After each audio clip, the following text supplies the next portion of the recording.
Meus amados irmãos e meus amigos, a paz de nosso Senhor Jesus Cristo seja conosco para sempre. Sou o pastor Teodoro Dias dos Anjos, faço parte da Igreja Evangélica Assembleia de Deus. Em Barcarena, temos como pastor presidente reverendo Orivaldo Moraes Ribeiro, e na coordenação geral da EBD, Barcarena sede, nosso campo ministerial, presbítero Daniel Maia e os obreiros Edson Machado e Gunnar Vinga. Nesta oportunidade, nesta manhã maravilhosa, abençoada por Deus, nós vamos estar tecendo alguns comentários a respeito da lição de número 5 de adultos da nossa EBD, que traz como assunto libertos do pecado para uma nova vida em Cristo. Texto áureo: mas Deus, que é riquíssimo em misericórdia, pelo seu muito amor com que nos amou, estando nós ainda mortos em nossas ofensas, nos vivificou juntamente com Cristo. Efésios capítulo 2, versículos 4 e 5. Verdade prática: por meio do maravilhoso amor de Deus, sua graça, fomos libertos do pecado, perdoados e salvos da condenação, e ainda recebemos o direito à vida eterna. Destacando a leitura bíblica em classe, Efésios capítulo 2, versículos 1 ao 10, lendo desse texto o versículo 8: porque pela graça sois salvos por meio da fé, e isso não vem de vós, é dom de Deus. Destacamos aqui nesse versículo da leitura bíblica em classe algumas coisas que cooperam de forma bem destacada na salvação da humanidade, na salvação do pecador, na salvação daquele que crê. O apóstolo, ele diz assim, que pela graça sois salvos por meio da fé. Isso não vem de vós, é dom de Deus. Então vamos observar os pontos destacados aqui. O primeiro ponto, que é importante e que age de forma gloriosa na nossa salvação, se chama fé. A fé salvadora.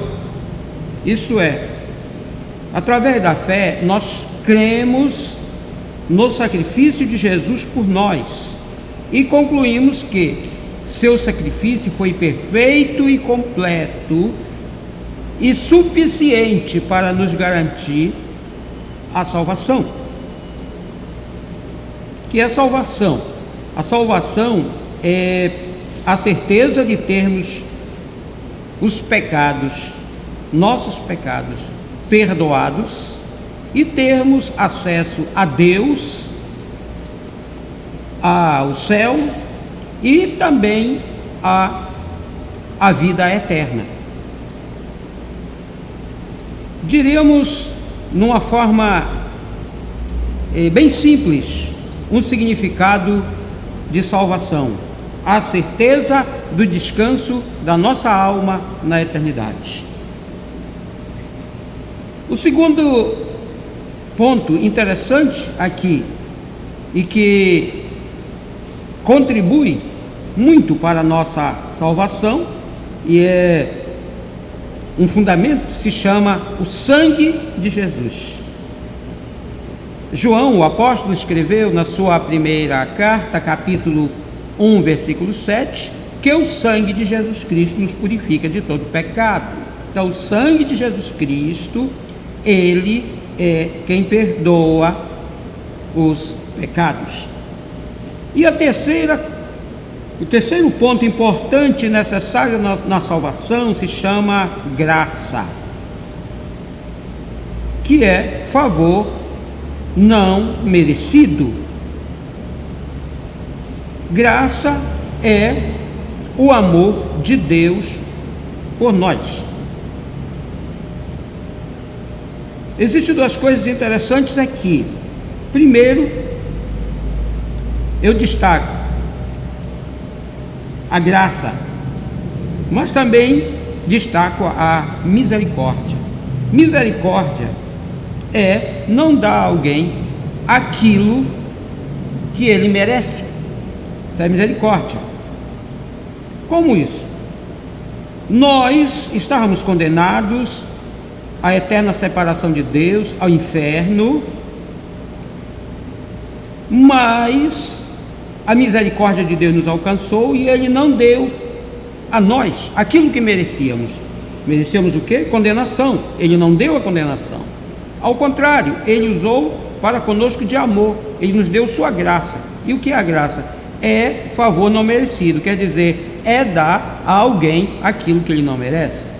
Então, misericórdia é não dar aquilo que a pessoa merece. No nosso caso, a condenação. E a graça é nos dar aquilo que nós não merecemos, que é a salvação em Cristo Jesus. Então, recapitulando aqui, 3 coisas importantíssimas para a nossa salvação: a fé, diríamos mais, a fé salvadora, número 1, número 2, o sangue de Jesus, e número 3, a graça de Deus, que é a expressão grandiosa do amor de Deus, o amor de sacrifício, o amor ágape.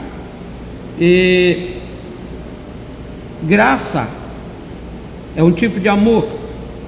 Embora na língua grega tenhamos 4 formas de amor bem destacados: amor eros, que é o amor de namorados; o amor estorge, que é o amor entre amigos; o amor filial, que é o amor filantrópico, o amor caridade; e o amor ágape, que é o amor de Deus, o amor de sacrifício, o amor incomparável. Na Bíblia, nós destacamos 3 tipos de amor: amor afeição, que é o amor de namorados; o amor conjugal, que é o amor entre irmãos, entre amigos. É o amor que existe entre pessoas iguais. Nós nos amamos e isso é afeição. O amor adoração, que é o amor tributado por pecadores salvos pelo sangue de Jesus ao Deus Todo-Poderoso, ao Deus Santo e Eterno. Esse amor é adoração, só Ele merece ser adorado. Então nós juntamos louvor, nós juntamos oração, e toda a glória, toda a honra, nós juntamos as nossas contribuições, tudo aquilo que fazemos para Deus, e transformamos isso em adoração. É o amor que nós temos para amar o nosso Deus, o amor do pecador para com Deus Santo. E o terceiro tipo de amor é graça, é o amor de Deus para conosco. É a forma que Deus tem para nos amar, mesmo não merecendo. Na introdução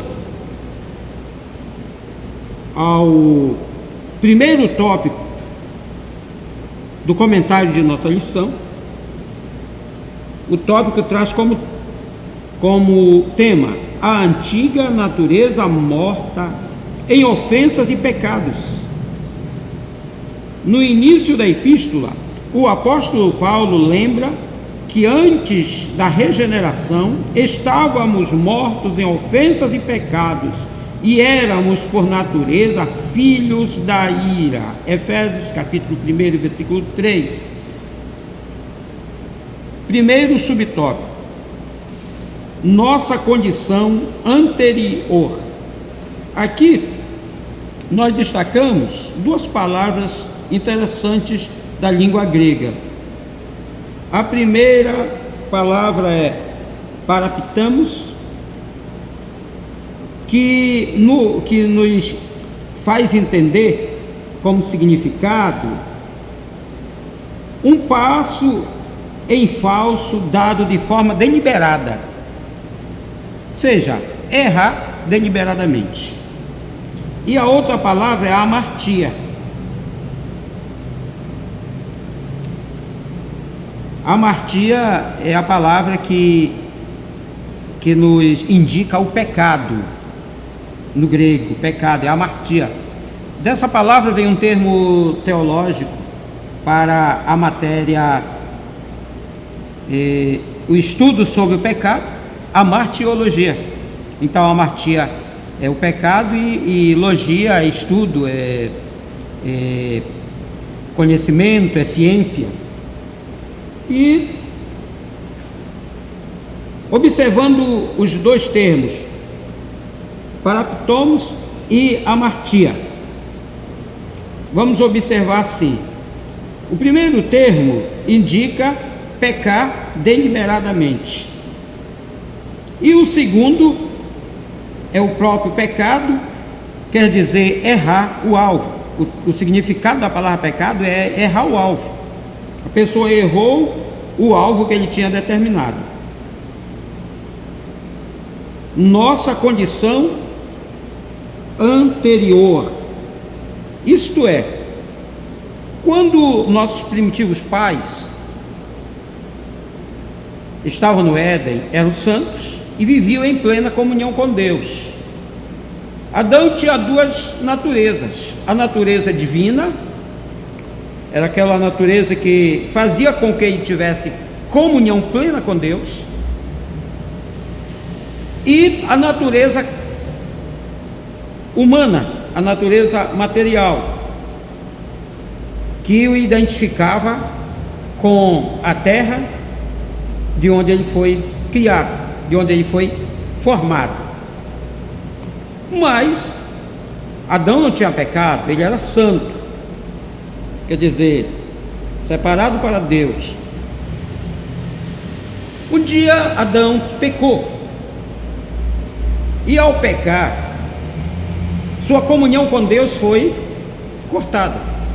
Ele deu um passo em falso, ele pecou, e a comunhão com Deus foi cortada. A comunhão com Deus foi eliminada ali. Espiritualmente ele morre. E agora, sua natureza física errou o alvo. Ele passa então a viver de forma carnal, porque a partir do momento em que ele pecou, ele passou a viver de forma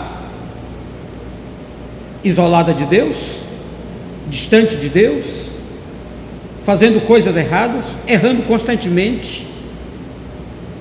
E durante os milênios, desde do pecado até Jesus Cristo vir, quem predominou sobre a raça humana foi, na verdade, sua natureza carnal, sua natureza pecaminosa. Quando Jesus veio para o sacrifício na cruz, ele sofreu, ele derramou seu sangue, ele morreu, ressuscitou dentre os mortos. Seu sacrifício garantiu a nós uma volta ao contato, ao convívio, à comunhão com Deus, aquilo que Adão havia perdido. Aqui vem se consumar o que nós já estudamos por diversas vezes neste trimestre: a eleição, a chamada, a escolha. Então, nós fomos escolhidos para a salvação, Nós fomos eleitos para a salvação, nós fomos chamados para a salvação, e ao aceitar Jesus como Salvador, nós então aceitamos a vontade e o querer de Deus, dissemos sim à sua chamada, e a partir desse momento nós somos salvos. Ou seja, atendemos a escolha que Deus fez, sua chamada, sua eleição, e então a partir do momento em que nós aceitamos a Jesus, aí a nossa vida de comunhão com Deus volta à sua origem. Porque a barreira que nos separava de Deus, o pecado, foi quebrado, e a comunhão entre Deus e nós passou a existir novamente. A palavra salvação, soteria, lá do grego, denota para nós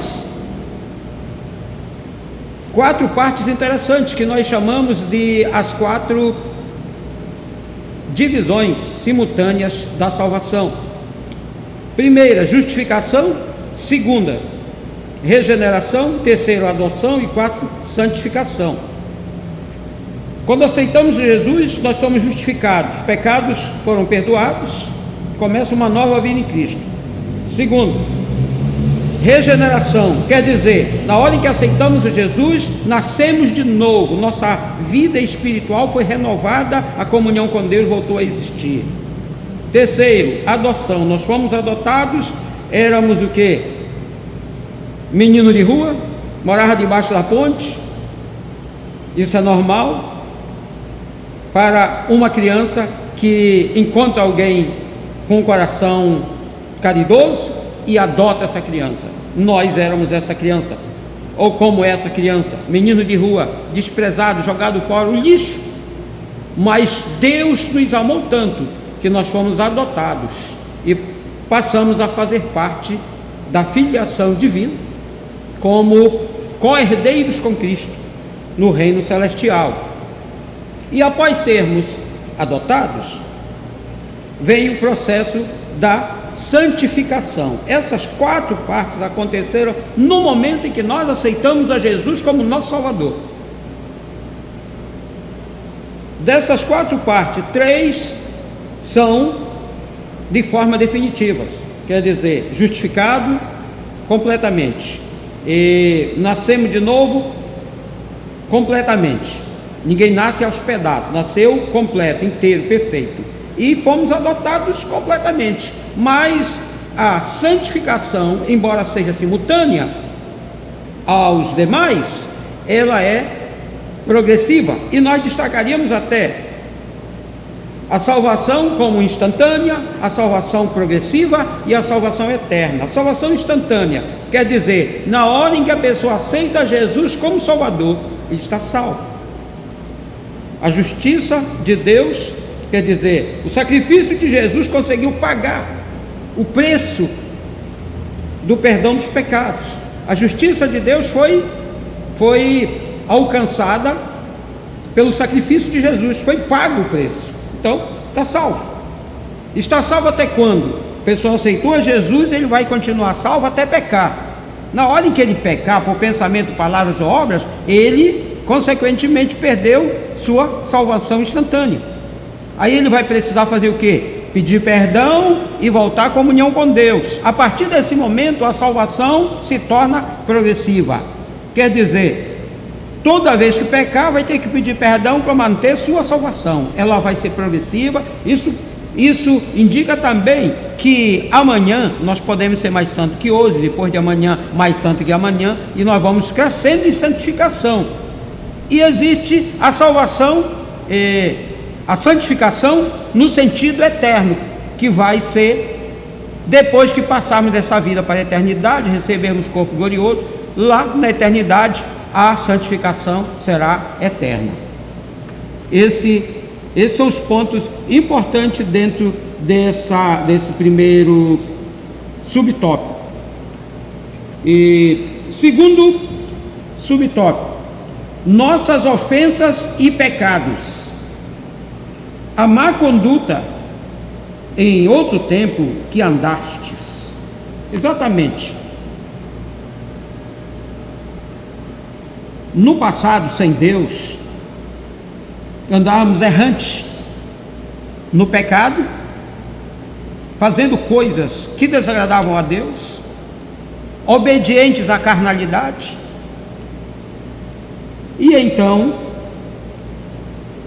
o pecado era constante na nossa vida, até o momento de encontrarmos com Jesus.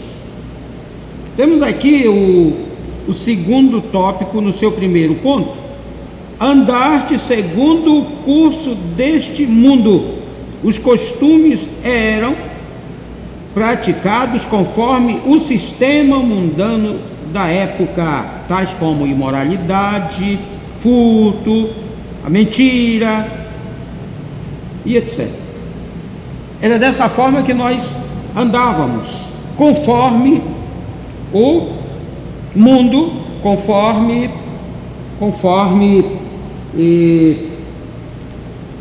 o mundo mundanismo. Nós destacamos aqui 3 tipos de mundo: mundo cósmico, que é o universo; mundo humanidade, formado pelos seres humanos; e o mundo mundanismo, tudo aquilo que desagrada a Deus. E nós vivíamos envolvidos nesse mundo mundanismo, o mundo que apresenta tudo aquilo que desagrada a Deus, e nós nos apossávamos disso. A imoralidade, tudo aquilo que é imoralidade, era praticado por nós, e toda mentira, e a mentira tem como pai o diabo. Satanás é o pai da mentira, ele que conduz as pessoas à mentira.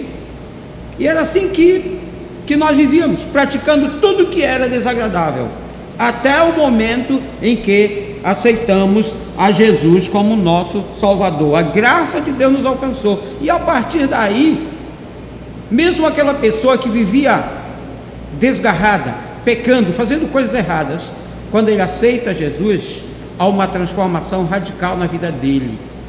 Transformação que a ciência não conseguiu fazer, transformação que os colégios seculares não conseguiram fazer. Mas quando a pessoa teve contato com o Espírito Santo, com a palavra de Deus, então chegou a transformação, e Deus, através da sua palavra, o Espírito Santo agindo na vida, transformou radicalmente. Aquele que era tido como pecador imprestável, agora é salvo, lavado e redimido pelo sangue de Jesus. No segundo subtópico 2, diz que nós andamos ou andávamos segundo a potestade do ar. Quer dizer, os poderes espirituais da maldade influenciavam a nossa vida. São Paulo escreveu aqui aos Efésios que os demônios que moram aí nas regiões celestiais, eles vêm à terra e habitam nos filhos da desobediência. Eles induzem a pessoa ao pecado. Quer dizer, o diabo e seus companheiros, seus comandados, induzem as pessoas ao pecado. Mas quando a pessoa é transformada, aceita Jesus como Salvador, se torna nova criatura, então vai acontecer o que na vida dele? Ele vai ser santo e também protegido por Deus, embora ele vai ter uma luta acirrada, uma luta grande contra os poderes do mal. São Paulo escreveu aos Efésios 6:12 que a nossa luta agora não é contra a carne, nem contra o sangue. Quer dizer, a nossa luta não é contra coisas materiais, contra a família, não é uma luta interior, assim, de a pessoa contra si mesma, mas a nossa maior luta, a nossa maior guerra, diz São Paulo, é contra os principados, contra as potestades, contra os dominadores deste mundo tenebroso e contra as hostes espirituais da maldade nos lugares celestiais. Não é uma guerra fácil. Não é fácil por quê? Porque é guerra espiritual. Nós somos, embora salvos, somos pessoas humanas, somos pessoas físicas e nós somos frágeis. E temos que enfrentar, vamos ter que enfrentar poderes espirituais. Mas, quando lavados pelo sangue de Jesus, quando comandados por Deus e guardados por Ele, então, revestindo-nos daquilo que Paulo chama de armadura de Deus, nós então vamos poder enfrentar esses poderes do mal e vencermos. É interessante, embora nós não estejamos com os nossos olhos materiais vendo esses poderes do mal, esses anjos e demônios que tentam complicar nossa vida espiritual, atrapalhar nossa vida espiritual, seduzir-nos para o mal, mas o Espírito de Deus que está em nós faz nós entendermos que eles estão por aí, caminhando no dia a dia, vivendo no dia a dia, em derredor de nós. Isso quer dizer que em redor de nós está o anjo do Senhor que nos guarda, e mais à distância estão os demônios querendo nos atacar, ou nos atacando e querendo nos atingir, mas o anjo do Senhor nos protege e nós somos mais do que vencedores pelo poder do nome de Jesus que está sobre a nossa vida. Ao concluirmos esse comentário, embora de forma resumida, mas esperando que você, meu irmão, minha irmã, meu amigo, possa entender aqui, segundo o que foi ministrado, basicamente, que nós viemos lá do mundo de pecado, mas fomos alcançados pela soberana graça de Deus. E para ser salvo, basta aceitar Jesus como Salvador. E então, tudo estará concluído. E o nome do Senhor será glorificado e nós viveremos para a glória de Deus, enquanto aqui estivermos nesta terra, como salvos, vivendo em justificação, porque fomos regenerados, adotados por Deus, e vivendo em santificação, para podermos então testemunharmos aqui do nome de Jesus, e depois que sairmos desta vida para a eternidade, estarmos com Deus para sempre. Você, meu irmão, você, meu amigo, que me ouve hoje, se está bem com Deus, graças a Deus, eu te parabenizo. Se algum probleminha, alguma dúvida, se algum erro, passo em falso está acontecendo, ainda é tempo de recuperar a tua vida espiritual, de voltar a Jesus, de aceitar Jesus, de reconciliar com Deus, de renovar a tua vida e voltar a ter comunhão com Deus e ser abençoado por Ele. Esta é a minha palavra a você nesta manhã. Orem comigo. Pai do céu, no nome de Jesus, eu agradeço, ó Deus, por estes minutos que passei aqui, Senhor, com meus irmãos, minhas irmãs e meus amigos, comentando algumas coisas interessantes dentro do comentário desta lição. Meu Deus, fala em cada vida, em cada coração. Se alguém nesta hora te aceita como Salvador, que os seus pecados sejam perdoados pelo sangue de Jesus e eles possam encontrar o rumo certo, eles possam seguir corretamente, sendo santos e agradáveis a Deus, em nome de Jesus. Amém. Amém. Bom dia, a paz do Senhor.